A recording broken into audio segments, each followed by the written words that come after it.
আমি রাজশাহীতে যাচ্ছিলাম পড়ালেখা করার জন্য। আমি একজন সুন্দরী মেয়ে। আমি যে গাড়িতে উঠেছিলাম সেই গাড়ির ড্রাইভার আমাকে ভুল রাস্তায় নিয়ে একটা বিশাল জঙ্গলের ভিতর একটা বড় বাড়িতে নিয়ে গেলেন। আর সেখানে নিয়ে লোকটি আমার সাথে জোর করে বাকিটা গল্পটা শোনাচ্ছি। গ্রামের বাইরে এই প্রথম কোথাও পা রাখলাম, এক অচেনা অজানা স্বপ্নের সন্ধানে। কোনোদিন এর আগে কোথাও যায়নি। আমাদের গ্রাম ছেড়ে একমাত্র বড় দিদির শ্বশুর বাড়ি ছাড়া। আমরা দুই বোন, বড় দিদিমণি আর আমি শনি।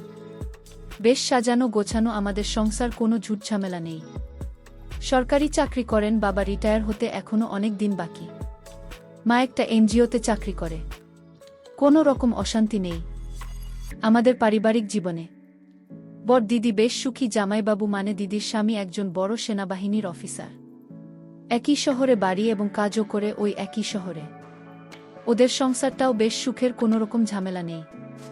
দিদি গ্র্যাজুয়েশন পাশ করার পর আর পড়তে পারিনি, কারণ জামাইবাবু প্রতি বছর একবার না একবার বদলি হয়ে অন্য শহরে পোস্টিং হয়।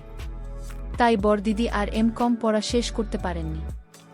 বড়দিদির অনেক শখ ছিল একজন ভালো ম্যাজিস্ট্রেট হওয়ার। আমি সবেমাত্র গ্রামের কলেজ থেকে এইচএসসি পাশ করেছি, আর পাশাপাশি সিআইডি অফিসারের চাকরি করছি। আমার সব বড়দিদির মতো ম্যাজিস্ট্রেট হওয়া, আর তাই রাজশাহী বিশ্ববিদ্যালয়ে ভর্তি হওয়ার সুযোগ পেলাম। তাই রাজশাহীতে প্রথমবারের মতো গ্রাম ছাড়ছি। মা একটু মন খারাপ করছিল, কিন্তু উচ্চশিক্ষার কথা চিন্তা করে আর কিছু বলেন নাই। বাবা সবসময় আমাকে সাপোর্ট দিত, তাই আমার তেমন একটা অসুবিধা হয় নাই রাজশাহী যেতে। তাছাড়া জামাইবাবু হলেন অফিসার, আগে থেকেই রাজশাহীতে সব কিছু ঠিকঠাক করে রেখেছেন। যদিও রাজশাহীতে প্রথম মামার বাড়িতে ওঠার কথা ছিল, কিন্তু পরে সেটা আর হয়ে ওঠেনি, কারণ জামাইবাবুর এক কাছের ছেলে বন্ধু ছিলেন সরকারি দলের ছাত্রনেতা। তাই আমার হোস্টেল পেতে খুব একটা অসুবিধা হয় নাই। তাই মামার বাড়িতে না উঠে সোজা হস্টেলে গিয়ে উঠব। এমনিতে মামার সঙ্গে আমার আবার খুব একটা ভালো সম্পর্ক নেই, কারণ আমার বাবা ছিলেন একজন গরিব ঘরের ছেলে। কেন আমার মা আমার বাবাকে বিয়ে করলেন অনেকটা বাংলা সিনেমার মতো, গরিব হলে যত দোষ হয় আর কি। যথাসময়ে বাড়ি থেকে রওনা দিলাম। বাস টার্মিনালের উদ্দেশ্যে মাকে এবং বাবাকে পাথরে নমস্কার করে দিদির সঙ্গে একটু কথা বলে জামাইবাবু আমাকে বাস টার্মিনালে নামিয়ে দিয়ে উনি চলে গেলেন একটা জরুরি কাজের উদ্দেশ্যে।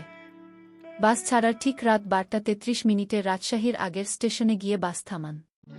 পরের দিন সকাল 10টার সময় আমি ভুল করে রাজবাটি নামতে গিয়ে শক্তিগড় নামে একটা জায়গাতে নেমে পড়েছিলাম, কারণ শক্তিগড় নামটা আগেও শোনা ছিল। গ্রামে অনেকের মুখে শক্তিগড়ের বিখ্যাত কথা বহুবার শুনেছি, আর তাই কন্ডাক্টর শক্তিক ডাক মারতেই দুম করে বাস থেকে নেমে পড়লাম। আর সেখানটাতেই আমি আমার জীবনের সবচেয়ে ভুলটা করেছিলাম। আমি ঠিক বুঝতে পারছিলাম না কি করব। সঙ্গে বিশাল 2টা লাগেজ, মোবাইল ফোনের ব্যাটারিও শেষ। কাউকে যে ফোন করে সাহায্য চাইব সেই উপায়টুকুও নেই। এদিকে সময় গড়িয়ে পার হয়ে প্রায় দুপুর 2টা বেজে গেল। আমি কি করব ঠিক বুঝে উঠতে পারছিলাম না। আমাকে এভাবে রাস্তার পাশে বিশাল 2 লাগেজ নিয়ে দাঁড়িয়ে থাকতে দেখে এক লম্বা মতো সুশ্রী যুবক এসে সাহায্য করতে চাই। প্রথম একটু অন্যরকম মনে হলেও আমি রাজি হলাম উনার সাহায্য নিতে। আমি ওনাকে সব খুলে বললাম। উনি সব শুনে আমাকে বললেন যে একটু অপেক্ষা করতে, উনি গাড়িটা নিয়ে আসছেন। উনি যথাসময়ে গাড়ি নিয়ে এলেন। আমার ভারী লাগেজ 2টা ওনার গাড়ির পিছনে রাখলেন। পরে উনি আমাকে জিজ্ঞাসা করলেন সামনে বসতে চাই নাকি পিছনে। উনার এত ভালো ব্যবহার দেখে আমি ঠিক করলাম উনার সঙ্গে সামনে গিয়ে বসার। আমি বসলাম। পরে উনি গাড়ি স্টার্ট দিয়ে গাড়ি চালাতে শুরু করলেন। আমি যেহেতু রাজশাহী শহর চিনি না, তাই কিছু বলতে পারছি না কোথায় আমাকে নিয়ে উনি গাড়ি চালাচ্ছেন। বেশ কিছুক্ষণ পরে আমি ওনাকে জিজ্ঞাসা করলাম রাজশাহী ইউনিভার্সিটি কত দূরে। উনি আমার দিকে তাকিয়ে উত্তর দিলেন এই তো আর মাত্র 10 মিনিট। আমি উনার কথা বিশ্বাস করলাম। ঠিক 10 মিনিট পরে একটা বিশাল বাড়ির সামনে গাড়ি দাঁড় করিয়ে উনি আমাকে বলেন যে গাড়িটা আর যাবে না, একটু ঠিক করতে হবে। আমি যেন গাড়ি থেকে নেমে ওই বাড়ির ভিতর গিয়ে বসি। ঠিক কি করব বুঝতে পারছিলাম না। তখন আমার বেশ খারাপ লাগছিল। কেন এই ভুলটা করতে গেলাম একটা অচেনা পুরুষ মানুষের সঙ্গে। সে যাই হোক, আমি গাড়ি থেকে নেমে সোজা ওনার সঙ্গে আমি ওনার বাড়িতে গেলাম। উনি 10 মিনিট পরে এসে আমাকে জিজ্ঞাসা করলেন আমি কিছু খাচ্ছি না। আমি ওনাকে বিনীতভাবে উত্তর দিলাম না, কারণ আমি একটু একটু ভয় পেতে শুরু করেছিলাম। উনি তখন দরজাটা বন্ধ করে দিলেন আর আমার দিকে আস্তে আস্তে এগিয়ে আসলেন।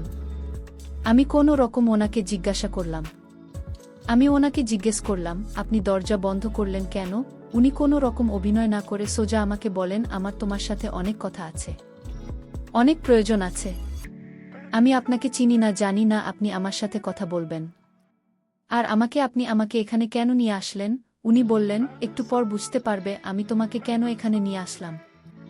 আমি কোনো কুলকিনারা না দেখে ভয়ের অভিনয় করে কাঁদতে শুরু করে দিলাম। তখন উনি আমার কাছে এসে বলেন যে ভয় পাওয়ার কিছু নেই। আমি এমন কিছু করব না যাতে তোমার ভয় হয়। আর আজ যদি তুমি আমার কথা রাখ, তাহলে তুমি এখান থেকে যেতে পারবে না। আমি তার মুখে এই কথা শুনে আশ্চর্য হলাম আর আমি কান্নার অভিনয় শুরু করে দিলাম। আমাকে তিনি বললেন, এই তুমি এভাবে কান্না করছো কেন? আমার একটা ছোট্ট কথা রাখো। আমি সকালে তোমাকে রাজশাহীতে বেছে নেব। আর যদি তুমি আমার কথা না রাখ তাহলে তোমার অনেক বিপদ হবে। আমি বললাম, আপনার কি কথা? উনি বললেন, তোমার বিয়ে হয়েছে। আমি বললাম না। আমার বিয়ের কথা আপনি জিজ্ঞেস করলেন কেন? উনি বললেন, তোমার যদি বিয়ে হতো তাহলে তোমার স্বামীর সাথে কি করতে? আমি তার কথা শুনে বললাম, কি আর করতাম? আপনি বলুন। বোকা মেয়ে, বিয়ের পর স্বামীর সকল কথা রাখতে হয়। লোকটার কথা শুনে আমার মনে হচ্ছিল তার গালে দুইটা জোরে থাপ্পড় মেরে দিই। কিন্তু আমি তো এখন অসহায়, আমার পাশে কেউ নেই। আমি যদি এখন ওনার সাথে খারাপ ব্যবহার করি তাহলে ওনার ঠিক উদ্দেশ্যটা আমি বুঝতে পারব না। উনি আমাকে জিজ্ঞেস করলেন, কি ভাবছ? আমার কথা কি তোমার কানে যায় না? আমি বললাম, আমি খুব অসুস্থ, সারাদিন গাড়ি করে আসলাম, এখন আমার শরীর অনেক ক্লান্ত। ঠিক আছে, আপনার কথা আমি বুঝতে পারছি, আমি রাখব আপনার কথা, কিন্তু আজ নয়। আজ আমি অনেক ক্লান্ত। লোকটি বলল, তাহলে কাল কিন্তু তুমি যেতে পারবেন না। কাল তোমার এখানেই থাকতে হবে। আর তারপর দিন আমি আপনাকে রাজশাহীতে পৌঁছে দিব। আমি তাকে মিথ্যা সান্ত্বনা দিয়ে বললাম, ঠিক আছে, আমি কাল আপনার কথা রাখবে। আমার মনে মনে প্ল্যান তৈরি হল, কাল যে করে হোক এখান থেকে পালাতে হবে। আল্লাহ আল্লাহ করে আজ রাতে শেষ হোক। উনি তখন আমাকে কিছু খাবার এনে দিলেন। আমি বললাম, আমি খাব না। উনি বললেন, আপনার শরীর অনেক ক্লান্ত, কিছু না খেয়ে ঘুমোলে শরীর আরও দুর্বল হয়ে পড়বে। আমার পেটে অনেক ক্ষুধা লেগেছিল আর তাই রুটির সাথে তরকারি দিয়ে খেয়ে নিলাম। উনি পাশের রুমে গিয়ে শুয়ে পড়লেন আর আমাকে বললেন, আপনার কোনো কিছুর প্রয়োজন হলে আমায় ডাক দিবেন। আমি মাথা নেড়ে সম্মতি দিলাম। তারপর সকাল হলো। আমি ভাবতে থাকলাম কি করে এখান থেকে পালানো যায়। আমি কিভাবে লোকটিকে কিভাবে ধোঁকা দিয়ে পালানো যায় সেই চিন্তায় মগ্ন। সকালে লোকটি আমার রুমে এসে বলল, এই মেয়েদের ফ্রেশ হয়ে খেয়ে নাও। আমি তাকে জিজ্ঞেস করলাম, আপনার বাড়িতে আর কে কে থাকে? লোকটি বলল, এটা জানার তোমার দরকার নেই। আমি বললাম, ঠিক আছে, আপনি বাইরে যান, আমি ফ্রেশ হয়ে খেয়ে নিচ্ছি। লোকটি তখন তার রুমে চলে গেলেন। চলে যেতে আমি ফ্রেশ হয়ে নিজের লাগেজগুলো, ভিতরে কিছু টাকা ছিল, টাকাগুলো নিয়ে নিলাম। তারপর আমি ধীরে ধীরে ঘর থেকে বাহির হলাম। আস্তে আস্তে হাঁটা শুরু করলাম। তারপর আমি দৌড় দিলাম। আমি ভয়ে ভয়ে এখান থেকে পালানোর চেষ্টা করলাম। আমি কিছুক্ষণ যাওয়ার পর আমি কোনো রাস্তা খুঁজে পাচ্ছি না। আমি সামনে গিয়ে দেখলাম বিশাল বড় একটা গেট, আর সেই গেট বাহির থেকে তালা লাগানো। আমি এখন কি করব? আমি এখানে কিভাবে এলাম? আমি তো গাড়ি দিয়ে ভিতরে আসছিলাম, এখন তো বাহির হতে পারছি না। লোকটি আমাকে ঘরে না পেয়ে আমাকে খুঁজতে শুরু করল। লোকটি জানে আমি কোন দিকে আসছি, আর তাই তো উনি আমাকে সহজে খুঁজে বের করে ফেললেন। আর আমায় বললেন, আপনার সাহস তো কম না, আপনি পালিয়ে যেতে চাইছেন। যান, কিভাবে পালিয়ে যাবেন? এখন পর্যন্ত আমার বাংলাতে 25 জন মেয়ে আটক, তারা যেতে পারেনি, আর আপনি চলে যাবেন? যান। যার আয়াত কাছে তারা 2 বছর যাবত এখান থেকে পালাবার চেষ্টা করলেন, কিন্তু পালাতে পারেনি। আর তুমি কিনা এখান থেকে চলে যেতে চাইছ? আমি লোকটির কথা শুনে তার পায়ে ধরে বললাম, আপনি আমার বড় ভাইয়ের মতো, আপনি আমাকে এখান থেকে যেতে দিন। লোকটি তখন হাসি দিয়ে বলল, আমি তো আপনাকে ছেড়ে দেওয়ার জন্য এখানে আনিনি। আপনি যতই চেষ্টা করেন এই বাংলা থেকে পালাতে পারবেন না। আমি আপনাকে খুব সুন্দর করে বুঝিয়ে বলেছিলাম আপনি আমার কথা রাখলে আপনাকে এখান থেকে যেতে দিবে, কিন্তু আপনি তা না করে পালানোর চেষ্টা করছেন। এখন তো আর যেতে পারবেন না। ওই মেয়েদের সঙ্গে তোমার থাকতে হবে। আমাকে তখন বলল, চলুন আমার সাথে, নইলে আমার আসল চেহারা সম্পর্কে আপনার ধারণা নেই। তাই আপনাকে ভালো করে বলছি, আপনি আমার সাথে চলুন। আমি কোনো উপায় না পেয়ে আমি তার সাথে গেলাম।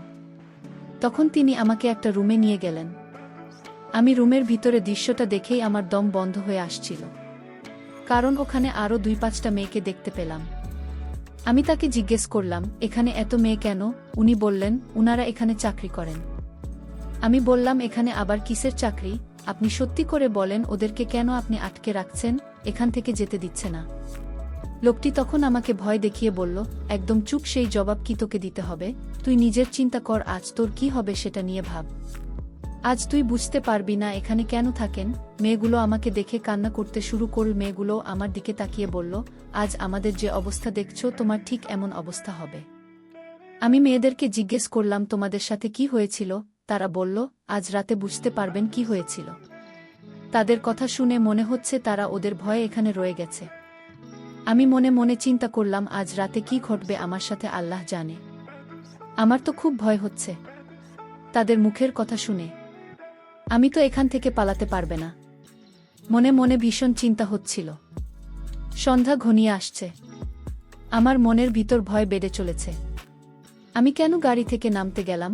আজ যদি আমি গাড়ি থেকে না নামতাম তাহলে হয়তো আজ এমন বিপদে পড়তে হতো না। নিজের একটা ভুলের জন্য আজ আমার এমন পরিস্থিতি।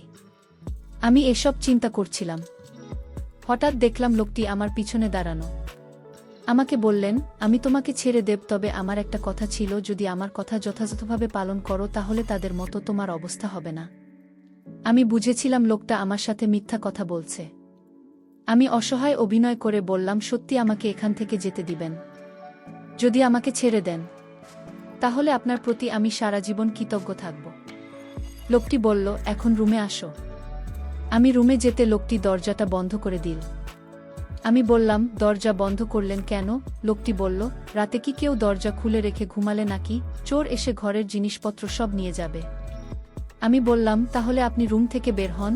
উনি বলল, আমি তো রুম থেকে বের হওয়ার জন্য রুমে আসিনি। আমি লোকটিকে বললাম, আপনি আমাকে দয়া করুন, আপনি এখনই রুম থেকে বের হন। লোকটি তখন আমায় বলল, আর একটা কথা বলবি না, একদম চুপচাপ থাকবি, আর আমি এখন যা বলব তা পালন করবেই।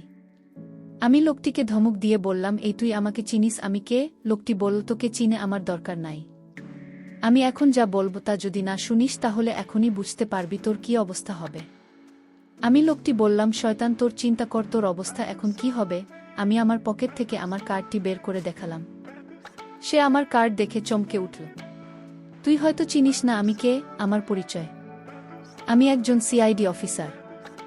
আমি এতদিন এখানে যা করেছি, গাড়ি থেকে শুরু করে এ পর্যন্ত, সব আমার অভিনয়। আমি তোর আসল রহস্য খুঁজে বের করার জন্য তোর সাথে নাটক করেছি। লোকটি আমার কথা শুনে বলল, আমায় মাফ করে দেন, আমার কোনো দোষ নেই। ওই রুমে যে মেয়েগুলো বন্দি দেখলেন তা আমি করিনি, আমার বস করেছে। সে প্রতি মাসে মেয়েদের পাচার করে। আমি লোকটিকে বললাম, তোর বসকে আসতে বল। লোকটি তার বসকে আসতে বলল। তার বস আসতে থাকে। আমি হাতকড়া পরিয়ে জেলে নিয়ে গেলাম, আর বন্দি মেয়েদেরকে তাদের বাবা মায়ের কাছে যেতে দিলাম। বন্ধুরা, আজকের গল্পটি কেমন লাগলো তা অবশ্যই কমেন্ট করে জানাবেন। আর হ্যাঁ প্রিয় বন্ধুরা, গল্পটি ভালো লাগলে অবশ্যই কমেন্ট করে জানাবেন। আর নিয়মিত এমন আলাদা স্বাদের গল্প শুনতে ভিডিওটিতে লাইক এবং চ্যানেলটিকে সাবস্ক্রাইব করে সাথেই থাকুন। আর হ্যাঁ, নোটিফিকেশন বেলটি অল করে রাখবেন, যাতে পরবর্তী গল্প সবার প্রথমে আপনাদের কাছে পৌঁছে যায়। ধন্যবাদ বন্ধুরা, ধন্যবাদ সবাইকে।